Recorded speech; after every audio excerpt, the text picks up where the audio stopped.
Il 2018 è l'anno della verità per i comitati separatisti che continuano la loro battaglia per i due comuni di Venezia e di Mestre.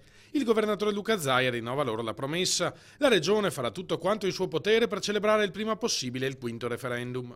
Noi chiediamo che ci sia ovviamente l'Election Day, so che ci sono dei ricorsi in piedi, ci sarà molto da capire e affronteremo anche questo dossier. Tempi stretti anche per la trattativa sull'autonomia del Veneto con il governo ormai in scadenza. Con questo esecutivo, spiega Zaia, dobbiamo chiudere una preintesa quadro che ci consente di fissare un punto dal quale non si possa più arretrare.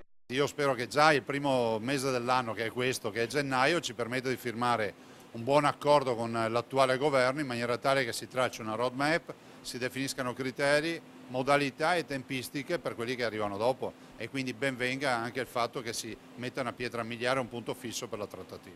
Sarà invece un esercizio inutile per il forzista Renato Brunetta, secondo il quale tutto sarà rinviato al nuovo governo, che per rendere possibile una vera autonomia dovrà cambiare la Costituzione.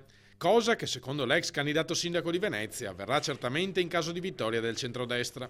Io condivido il fatto che la madre di tutte le battaglie sarebbe quella di cambiare la Costituzione, però è pur vero che oggi abbiamo il terzo comma dell'articolo 116 che ci permette a Costituzione invariata di negoziare su 23 materie. Io direi di approfittare di tutti e due i fronti. Finché non arriva una modifica di Costituzione portiamoci a casa le 23 materie e le tasse dei veneti. Poi se arriva la Costituzione e ci fanno diventare autonomissimi e a livello di Stati Uniti, ben venga.